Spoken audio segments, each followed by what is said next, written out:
Torej, lahko zdaj greva še na duhovno. Se pravi, vi ste omenili, da je Nikola Tesla bil znanstvenik, ki je bil najbližje starodavnim civilizacijam, recimo Vede, Sanskrt in tako naprej.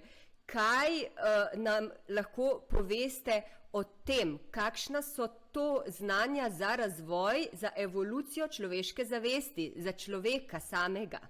Pa značaj Tesla je ogroman, zato što, kao što smo ovo malo prije govorili, znači vi kod Tesla analizom rada sistema njegovog magnetofon transmitera, u njemu u relacijama tih ključnih komponenti i parametara nalazite sve te elementarne kosmičke konstante i vrednosti koje govore da je njegov uređaj zapravo savršen. I Tesla, iako je nije težio tim relacijama, on ih je dostigao, odnosno one su utkane u strukturu njegove mašine, jer jednostavno ta mašina radi savršeno. On ju je doveo svojim naporima, trudom, danonoćnim radom do savršenstva, a one, pošto rade savršeno, znači procesi koji se tu odvijaju moraju da zadovolje te, jer su saglasni principima prirode, principima kreatora, Boga ili kosmosa, prirode, kako god hoćete. To je ta veličina Tesla i njegovih uvida i samim tim je on nekako imao i mogućnost i to ukazuje na to da je on bio direktno na tom kanalu i vezi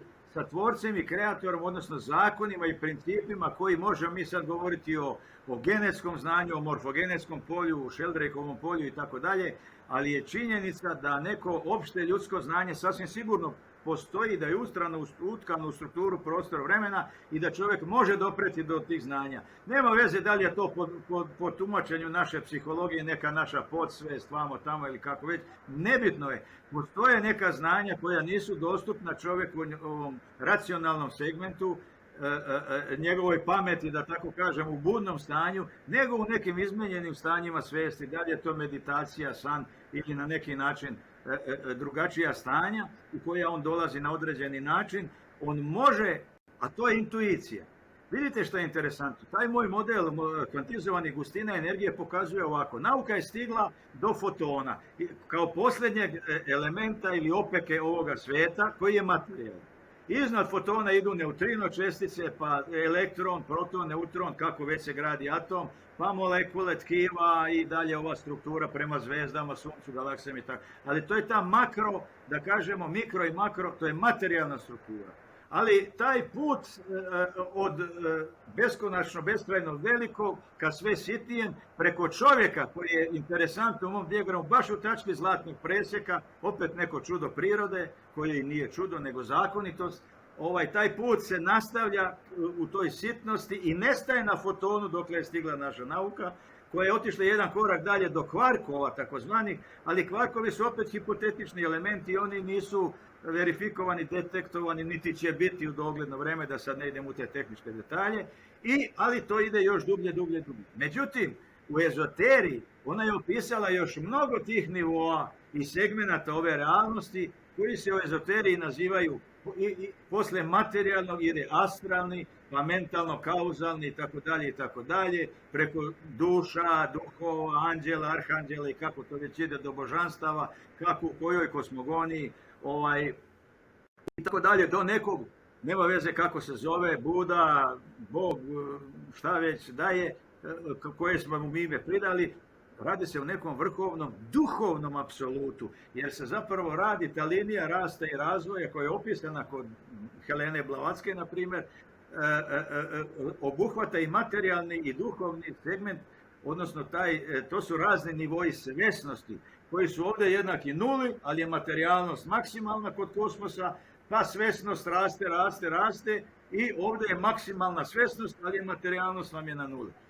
Hiperdimenzionalni ekvator je baš tu negdje na oblasti prelaza između, odnosno Teslinih talasa.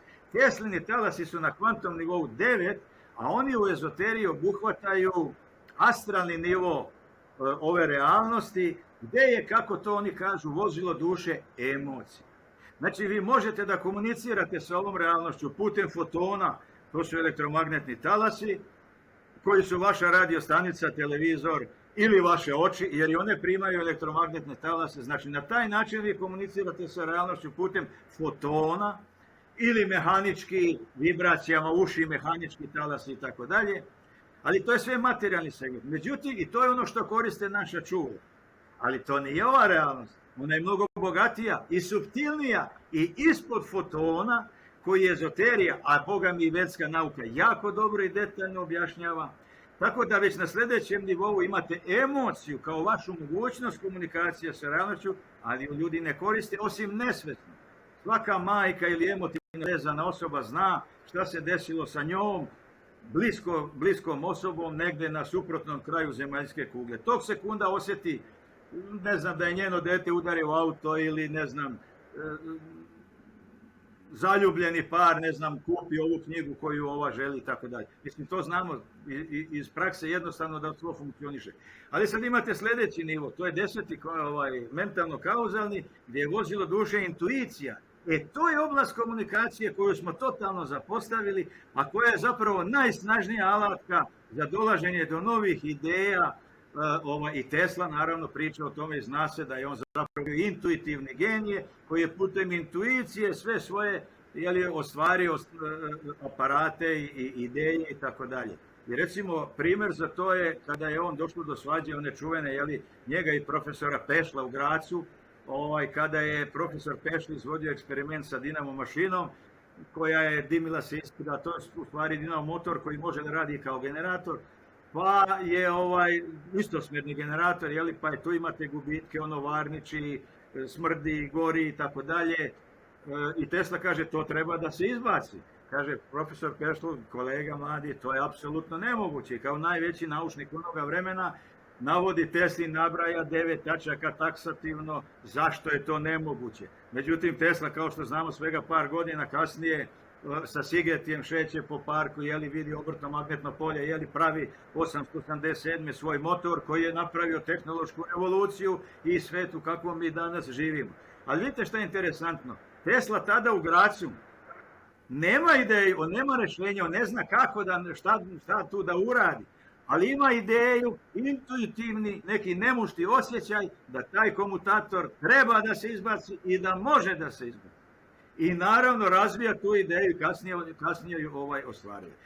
To je taj veliki Tesla koji se služio, znači, nekom vrstom komunikacije sa ovom realnošću koja nije samo čulna, nego i vančulna, jer njegove umne i duhovne sposobnosti su bile ogromne, ali zato što je tako rastao u harmoniji sa prirodom, on je učio od prirode, istraživao je njene mehanizme koji su savršeni, jer ih je kreirao tvorac, i te mehanizme preslikavao u svoje mašine i zato je on toliko uspješan i njegove mašine efikasne.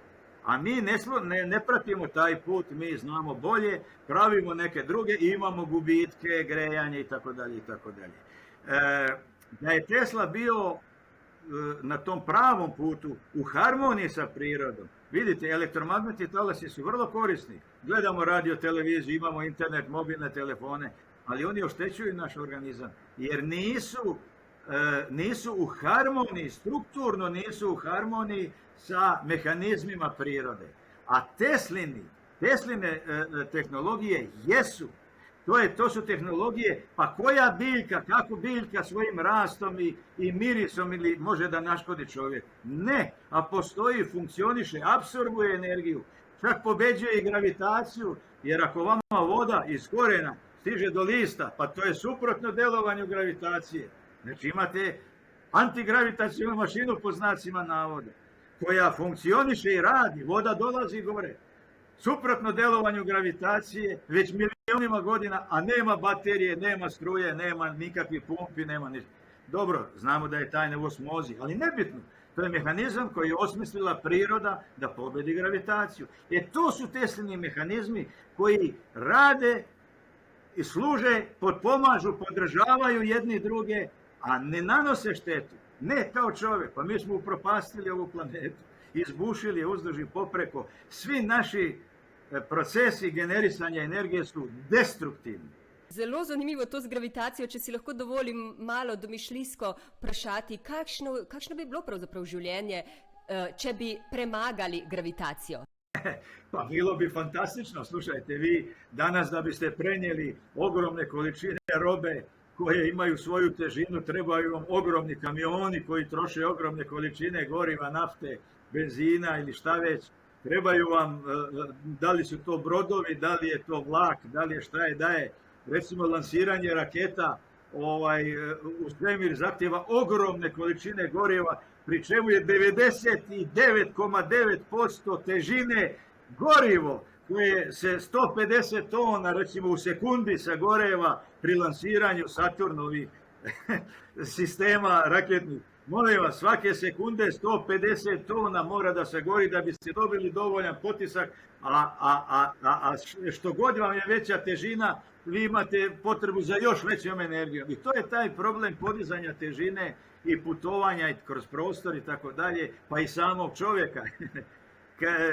Postoji jedan istraživač, to je Anatoliju Hatrin, koji govori o nekim mikroleptonima i mikroleptonskom gasu, što je samo druga terminologija za etar. I po njemu, kad bi se taj gas nekako izvukao iz nekog predmeta, on gubi na inerciji i gubi na težini. Prema tome, vi kad nemate težinu, onda, a to su mogli drevni da kontrolišu, vi ste mogli da pravite takve objekte kao što su ni obelisci u Balbeku, na primjer, koji imaju 1500 tona.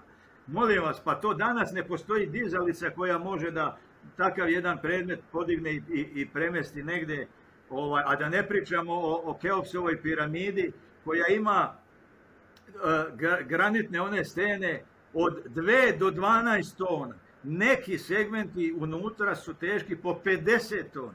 Molim vas, pa to treba dići na par stotina metara, te silne tone tog kamena, treba ga prevesti. Dan danas je to nerešivo pitanje kako bi vi iz 800 km udaljenog rudnika takve blokovi, toliko broj, pa to je nemoguće bez obzira na broj robova i tehnologiju onoga vremena. A drugo ključno što se zaboravlja, ako su one stvarno pravljene pre 6000 godina, kako to tvrdi nauka, pa to je bronzano dobu. Pa vi nemate ni pošten kramp, pa kako ćete, kakvo dleto od bronze može isjeći one kocke koje su idealno obrađene na hiljade takvih blokova, idealno glatki i stavljeni bez ikakvog lepka, maltera između, toliko priležu jedan uz drugi da ne možete žile da ugurate, toliko su precizno obrađeni, doveženi 800 km i postavljeni na svoje mjesto. Pa da imate milion robova ili ne znam kako, šta, to je nemoguće. Ali ako imate tehnologiju koja je savladala gravitaciju i inerciju, pa to je onda dečija igra. Recimo imate priču o Ledskalninu, takozvanom čovjeku koji je izgradio čitav kristalni dvorac.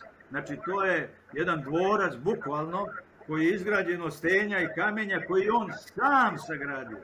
Čovjek koji je imao 1,50 m visine, možda nije bio teži ni od 50 kg, on je sam te stene obrađivao, donosio kad i kako, niko ne zna, pošto je radio samo noću. Ali recimo ta vrata za koja se procjenjuju da imaju oko 7 tona, toliko su precizno ugrađena u taj kameni zid, da samo prstom dirnete, vama se ta vrata otvare. Tu su neke fotelje, zidovi, čuda neka, može da se to vidi na internetu. I postoji samo legenda o tom Ledskalninu, niko ne zna, nije imao nikakve alate, nikakve dizalice hidraulične, niko ne zna šta je radio i kako je radio.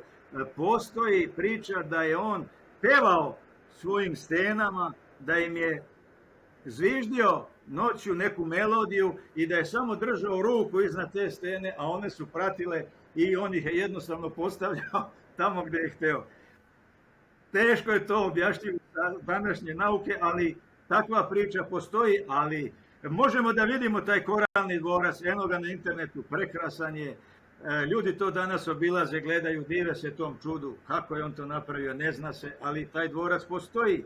Tu su piramide koje svako može ovdje da vidi kako su obrađeni ti blokovi, tako dalje i tako dalje. Dakle, taj problem gravitacije i inercije i naše putovanje, recimo, pitanje je da li smo i do mjeseca stigli, neka se diskusija vodi, ali to je samo zbog težine i inercije, jer nam trebaju ogromne količine goriva i vremena da bismo stigli do tih najbližih naših satelita, Mars i šta ja znam, ali to je zato što imamo težinu. Da nemamo, imali bi daleko veća ubrzanja sa daleko manjim količinama goriva i naravno jednu sasvim novu tehnologiju koja bi nam omogućila da putujemo. Ovako smo nekako vezani za tu našu zemlju, ne možemo da odemo daleko od nje jer nam treba, mislim šta vredi da neko ovakvim brzinama koje su rede veličine desetine hiljada kilometara na sat, što je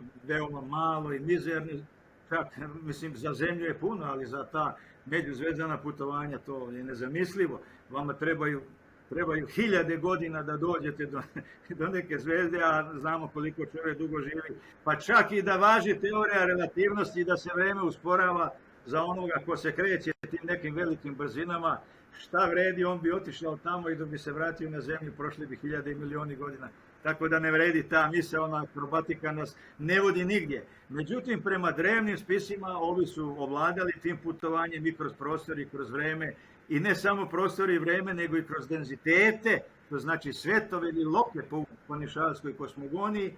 I oni su mogli da dolaze razna božanstva raznim letjelicama, čije oni osobine i opisuju. One su se razlikovale po moćima, koje su imale, i ti bogovi su imali različite moći i mogućnosti, donekle izgled, ali to je bilo tako. Međutim, to je više, kako da kažem, nepotrebljeno nekim egzaktnim matematičkim formama, kao što su to recimo vedski spisi sažeti u Sankiju Karika. Tamo vi imate matematičke vrednosti i principe definisane.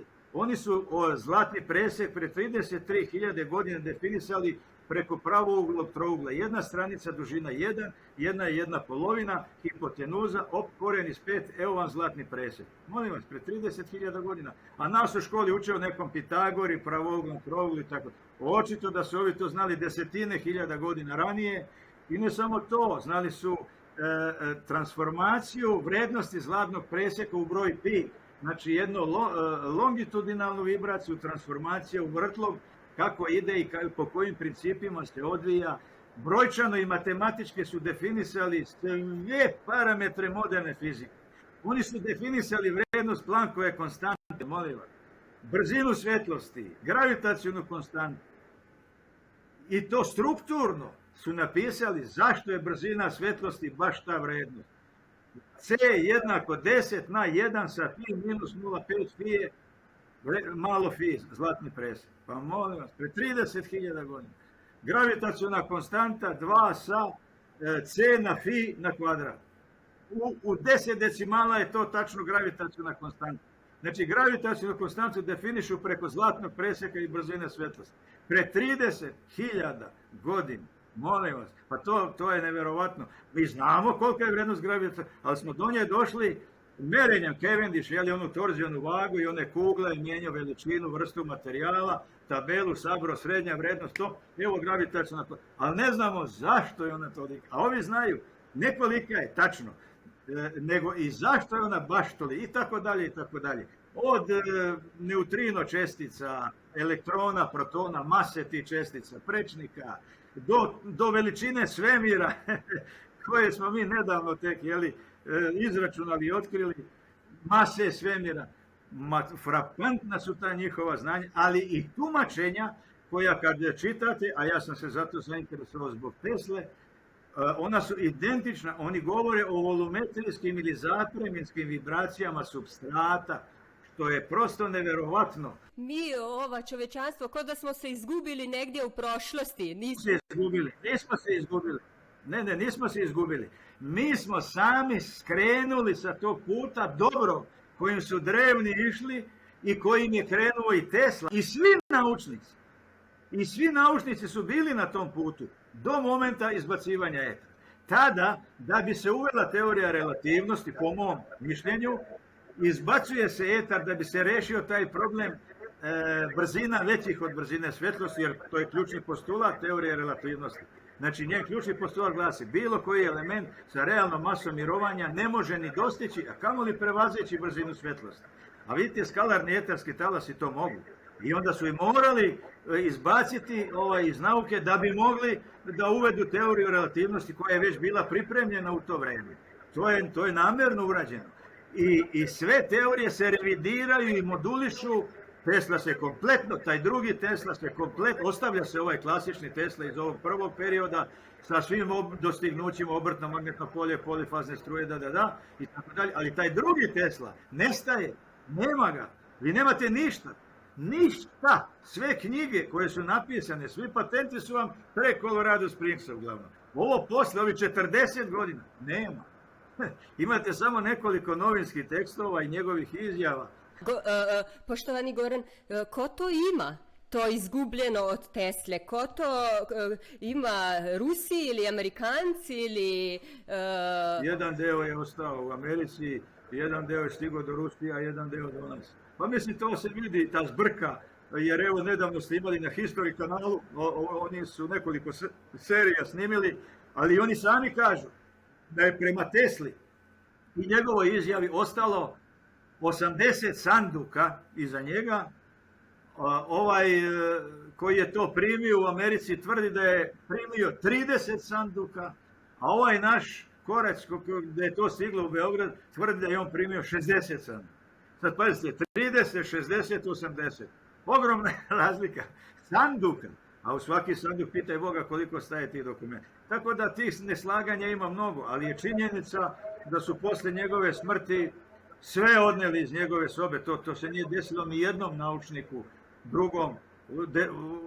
Dešavalo se da uzmu njegove radove, zapise, sveske, šta ja znam, merenje, ovo ono, proizvode. Ali Tesli su odneli sve što je ikad pipnuo rukom, krevet na kojem je spavao, pidžamu, papuče, sve, čak i iz kase, odmah kada je došao Kosanović, njegov jedini rođak, tamo pozvan u hotel, već je tamo bio doktor, utvrdio smrt i direktor hotela, detektiv i tako dalje, i neki predstavnici državni, već tada je kasa bila otvorena i u njoj je po Kosanoviću falilo 3 predmeta.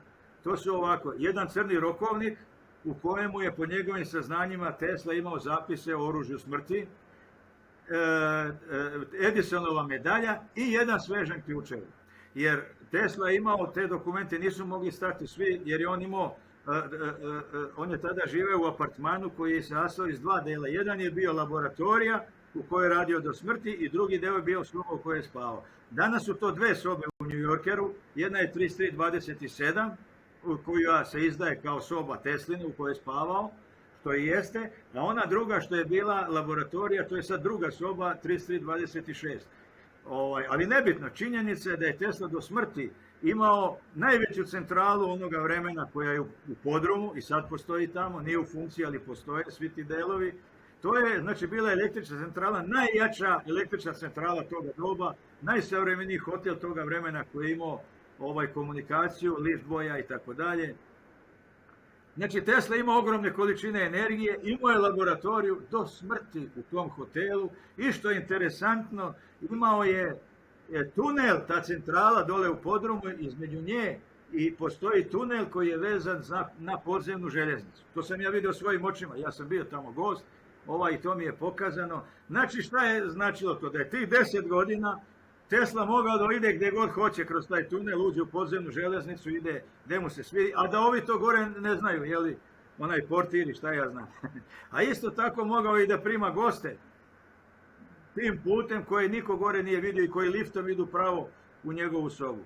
Mislim, to su mogućnosti koje pokazuju da je Tesla stvarno mogao svašta da radi i da ono što je govorio, da ima neke čudne aparate i tako dalje, vrlo je moguće. Ako je imao laboratoriju, pa onda je mogao tamo da radi. Problem je što mi o tome ne znamo ništa. Šta je on u toj laboratoriji radio? Nema nikakvih tragova, zapisa, aparata, nema ničega. Dakle, sve je odnešeno i to je stajalo 10 godina, koje su tamo dolazili, su to određene službe gledale, premetale i tako dalje. I onda je nakon 10 godina navodno poslato u Jugoslaviju. Po nekim pričama, kada je to stiglo u Rijeku, jedan deo je produžio za Rusiju, jedan deo je otišao za Beograd, a prethodno je veliki deo očito zadržan u Americi. Pa mislim, činjenica da je to 100% bilo tako je da su Amerikanci po svojim zakonima važećim 2016. objavili hiljade dokumenata kojima je prošao neki rok, koje se odnose na Teslu i njegova istraživanja, ali koji su zacrnjeni. Vama su ti dokumenti sad dostupni na internetu, ima ih na hiljade, ali veliki deo je zacrnjen, tako da čitanje nikovo nema svrhe. Po meni, ja ih nisam ni čitao, pravo da vam kažem, ali je to dokaz da nije sve poslano. Samim tim što su to objavili 70 godina kasnije, pokazuje da nisu sve poslali. A i sad je pitanje šta su nam pokazali i objavili, tako da to nikad nećemo saznati. To je, puno je sakrito oko Nikole Tesla, velika enigma. Ipak je mnogo toga ostalo u principima koje je on zastupao i o kojima je govorio, jer on decidno i jasno govori šta on radi i kojim putem ide. Ali taj put je kontradiktoran zvaničnoj nauci. Tu je problem. I zvanična nauka ne sme da se, vi ne možete da objavite bilo šta što, ako spomenete reč etar, nema šanse da vam to objavi Physics Letters B ili Nature ili tako dalje. Ali se ta istraživanja rade i veliki je napredak postignut i ljudi mnogo rade u toj oblasti, jer Tesla je ipak ukazao na taj svoj put. Ali čak i ako to nije ostavio kao u nekom fizičkom obliku zapisa ili nečega, on je to ostavio kao duhovnu matricu koju ljudi mogu da dohvate, kao što je i on dohvatio iz iste biblioteke na toj adresi na koju on ukazuje. A mi smo govorili o intuiciji i tim drugim izmenjenim stanjima svesti u koja čovjek stiže, ali ne samo meditacijom ili nekim stimulom. Akaše. To... Jeste u Akaši, ali pazite, ja sam im pokazao, zadnji moj rad je ovako zasnovan na matematičkim vrednostima egzaktnim o kojima govori Sankhya i o kojima govori moj model. Rad govori o tome da ljudi najčešće povezuju pojam etra i Akaše i da kažu da je to jedno te isto. Da je taj tradicionalni, odnosno drevni naziv Akaša, moderniji naziv mu etar. Nije tačno. To su dva fenomena različitih kvaliteta i strukturno su različiti. Fenomen etra odgovara fenomenu na kvantnom nivou 9. To je kvant nosioc, to je polje Teslinih talasa. Supstrat koji propagiraju Teslini talas. A Akaša je jedan kvantni nivo niže. To je oblast, više da kažem, mentalnih nekih niskih vibracija koji odgovaraju određenim stanjima mentalnih aktivnosti čovjeka. To je kvantni nivo 10, to je mentalno-kauzalni nivo, to je kanal za komunikaciju, intuicija, ali je to oblast Akaše kao substrata, čiji je kvant nosioc je takozvana mula prakriti, koju je definisala Sankhya Karika pre 30.000 godina i definisala njene vrednosti na 10 na minus 52 grama po centimetru, kilograma, pardon, a svemir je 10 na 52 kilograma plus, znači inverzija jedno drugog. Nešto najveće, to je stvoreno od Boga materijalno, to je ovaj svemir, ima masu od 10 na 52, a ono što ga gradi kao najsitnija ta neka mala opekica je ta mula prakriti, substrat Akaše, koja je inverznu vrednost 10 na minus 52. Tako da imamo neku simetriju koja je uvijek u prirodi prisutna, čak i u tom materijalnom segmentu. Sad tu dolazi do inverzije, to je taj hiperdimenzionalni ekvator, gdje se sve to nekako obrće naopako i gdje idemo u taj duhovni aspekt ove realnosti, gdje opet postoji sve to isto, ali kao gledalska slika. Ako ovdje imate amebe, gliste, imate ih i ovdje, na tim kvantnim nivoima. I tako dalje. Ovdje imate galaksije, naravno, isto to se preslika u duhu i isto to imate i ovdje. To je vrlo interesantno. Znači, ti opisi postoje i u Panišarskoj kosmogoniji, i u Daskalosovoj hrišćanskoj kosmogoniji, ti svetovi ili loke su opisani po nivoima šta se tamo dešava, šta se drže, kako se nešto odvija, pa sve do vrhovnog duhovnog apsoluta. Menjaju se imena i nazivi, ali nebitno. Struktura je ista i ono je sadržaj, a ti sadržaji su ogledalska slika onoga što imamo u materijalnom delu. Dakle, vrlo interesantno, sve što postoji ima svoju neku inverznu formu postojanja koja je sad, ona postoji, znači te duše, duhovi postoje, ali ih mi ne vidimo takve kakvi oni jesu tamo, nego ih ovdje vidimo kao neke sisteme, zvezdane, galaksije, klastere i tako dalje i tako dalje. Vrlo zanimivo, vrlo zanimivo. Če samo malo bi se poigrala, kako vi vidite recimo naš planet Zemljo gledano iz univerzalnimi očmi, se pravi iz veliko, veliko širšega spektra? Šta je suština mog modela? Kvantizacija je poznata u fizici, kvantizaciju energije u fiziku uveo Max Planck, jeli? Međutim, ja sam taj fenomen proširio i na prostor i na vreme. Znači, kvantizovao sam i prostor i vreme i to je jednostavno realnost pokazala da u ovom svijetu postoje kao trajni, samo stabilni objekti koji zadovoljavaju određene odnose između količine energije i dela prostora koji oni ispunjavaju. Tako da vi imate recimo planetu Zemlju na svojoj poziciji, na svom kvantnom nivou, kao i većina planeta ima te parametre veličine, gustine, energije i tako dalje. Sljedeći kvantni nivo su Sunca, ali svi ti objekti su stabilni samo u jednom uskom dijapazonu svojih vrednosti. Tako da sva Sunca i sve zvijezde na nebu koje mi vidimo imaju istu masu, skoro istu, 10 na 30 do 10 na 31 kg. Sve zvijezde ovoga svemira imaju baš toliko. One mogu da odstupe od te vrednosti, da krenu u ekspanziju, ali onda zastaju na nivou, recimo, crvenog džina i opet opstaju tu, kao stabilni objekat. Ili da krenu u sažimanje, ali se opet zaustavljaju na nivou belog patuljka, koji opet ima svoj kvantni nivo. Tako da, dokaz da je to tako, vidite, vi u mikrosvijetu imate, do sad su stigli i premašili preko 400 čestica. Ali od tih 400 čestica stabilne su samo 6. To su čestice koje grade ovaj materijalni svijet. Proton, neutron, 3 neutrino čestice i elektron. Gotovo, kraj. To je ono što je stabilno i što gradi strukturu atoma i sav ovaj svijet. A imate i 400. Ali svi oni, više od ovih 6, mezoni, ovakvi, onakvi, kako ih već nazivaju, vam traju neke milijardite delove sekunde. Oni se pojave u našem realnom svijetu iz tamo neke kvantne pene, kako oni to kažu, i ponovo nestanu, menjaju formu od realne do virtuelne, pojavljuju se, nestaju, sudaraju, dralalala, ali ima, više ih nema nego što ih ima. Ali ono što je trajno, to je samo ovih 6. Zašto? Zato što svi elektroni ovoga svijeta imaju 10 na minus 15 prečnik ili radijus i masu 10 na minus 31 kg. Svi elektroni, milijarde elektrona u čitavom ovom svemiru.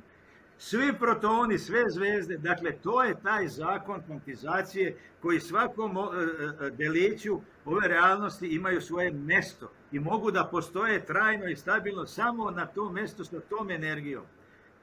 I to je to što daje kvalitet ovoga svijeta, da on vrlo malo varira od nekih osnovnih parametara koje mu je dao Bog kao nešto najfunkcionalnije, najefikasnije, najlepše. Šta je ono što mi doživljamo kao lepotu neke biljke, čovjeka ili umjetničkog dela?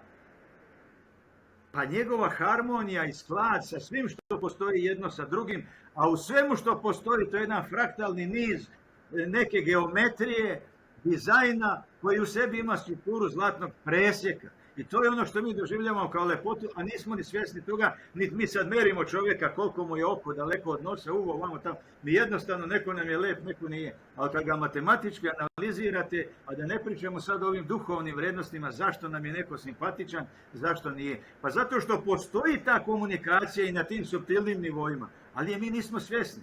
Međutim, ona do nas stiže kao gotova činjenica. Ovo nam je lepo, ovaj nam je čovjek simpatičan, a ni ne znamo da smo mi ti koji to analiziramo i merimo, ali nekim drugim jedinicama koje nauci nisu poznate. Ali su to svojstva naše duše koju svi mi imamo, premda ni ona ne postoji za nauku.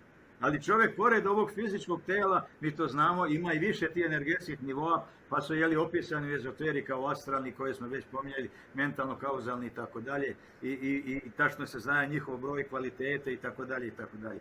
Zato mislim da treba približiti, a ja sam to uradio svojim modelom, treba približiti nauku i spiritualnost jedno drugome, jer i jedna i druga oblast opisuje ovu realnost, svako sa svog ugla gledanja i koji zapravo može samo obogatiti i pomoći onome drugom, a to je moj model. I šta on kaže? Znači sve planete, tako da recimo i nauka vam je pokazala da imate u svemiru 10 na 22.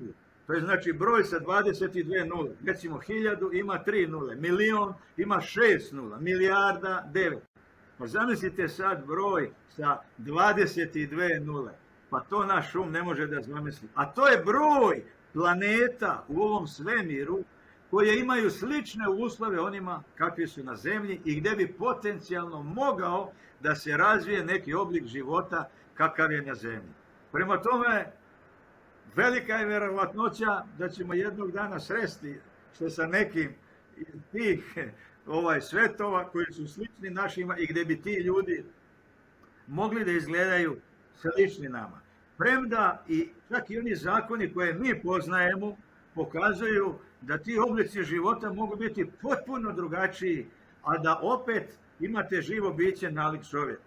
Zašto? Pa zato što recimo silicijum kao element u periodnom sistemu elemenata ima otprilike veoma slične osobine valencije i valentne zone, kako to hemičari kažu, kao i ugljenik koji je osnova sveta koji gradi se ovdje na zemlji. Ugljenik je taj koji ima te mogućnosti, da tako kažemo, vezivanja sa raznim drugim elementima u mnogo različitih kombinacija i koji daje mogućnost prirodi da kreira, da slaže te puzliće na razne načine i gradi biljke, životinje, kakve mi znamo, ali sličnu osobinu ima i siliciju.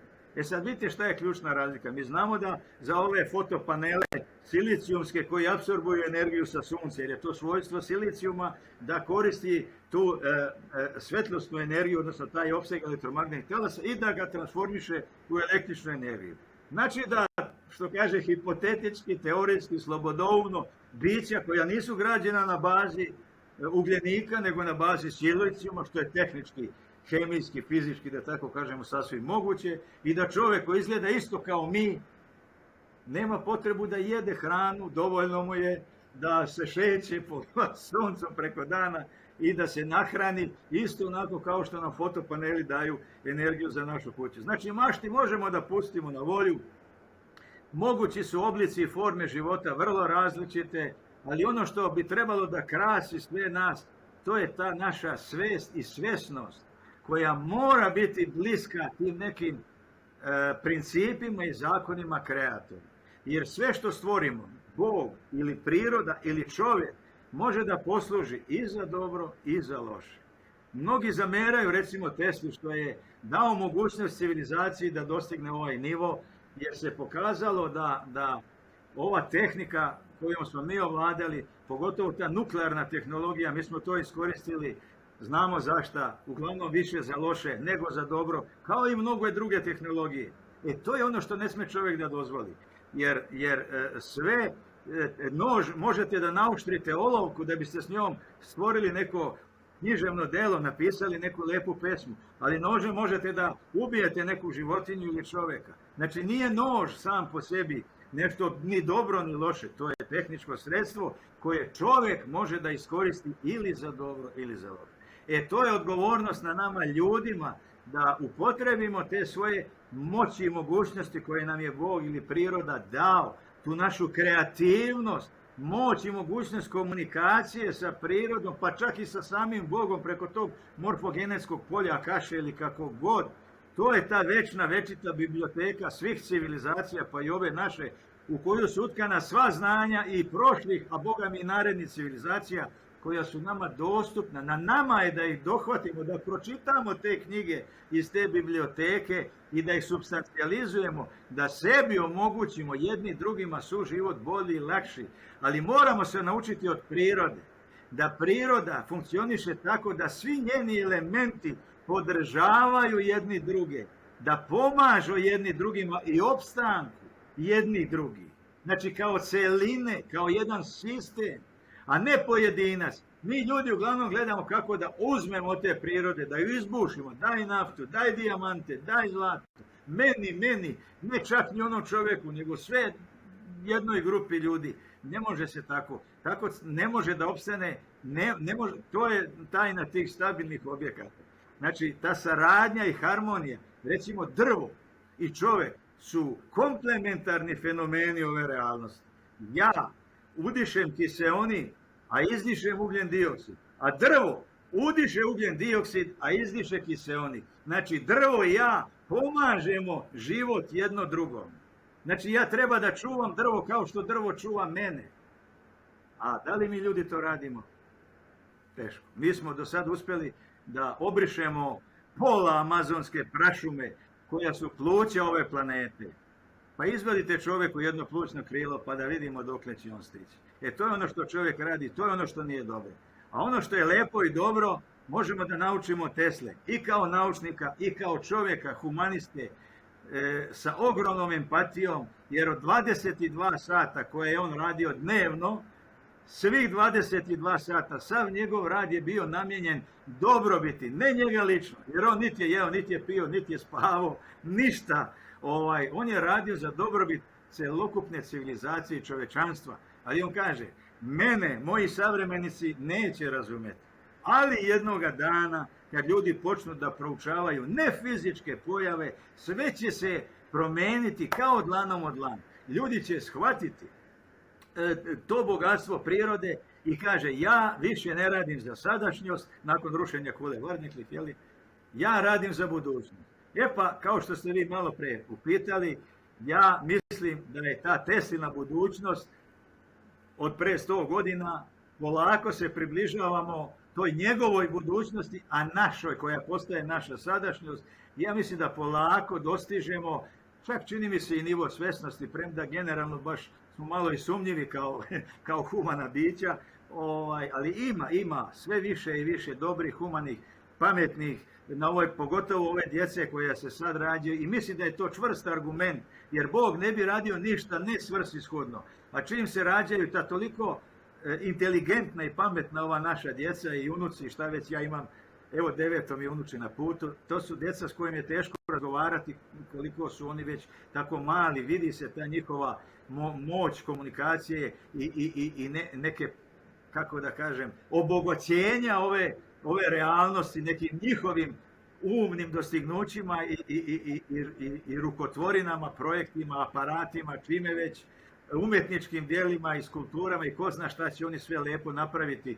Čim ih Bog takve daje mogućnost da se rađaju na zemlji, ja mislim da ima neki plan sa nama ovdje, a to je nastavak egzistencije, ali u skladu sa njegovim nacrtima i projektima i planovima kakve je on zamislio. Dakle, ja mislim da će ova civilizacija se okrenuti sa ovog tehnološkog nekog puta kojim trenutno možda idemo, ka jednom putu koji je bliže prirodi, u harmoniji sa prirodom, gdje ćemo mi pomagati i kao bića jedni druge, a i ovu planetu celokupnu kao jedno biće, a i kao njene elemente u svim segmentima biljaka, životinja, do, mislim, jedne celine, te plave, prelepe planete, unikata ovoga kosmosa, koji nadam se da će ipak ostati. Prekrasno, prekrasno. Hvala vam, spoštovani Goran Marjanović. To je bilo res osupljivo, kar ste povedali. Moram reči, da sem se potopila globoko v ta svet, ki ga delite z nami, in da pravzaprav bom vsaj 2-krat, 3-krat vas morala poslušati, da bom dojela vse to, kar ste dali na plano in kar je pravzaprav sedanjost in tudi prihodnost človeštva. Resnično hvala vam.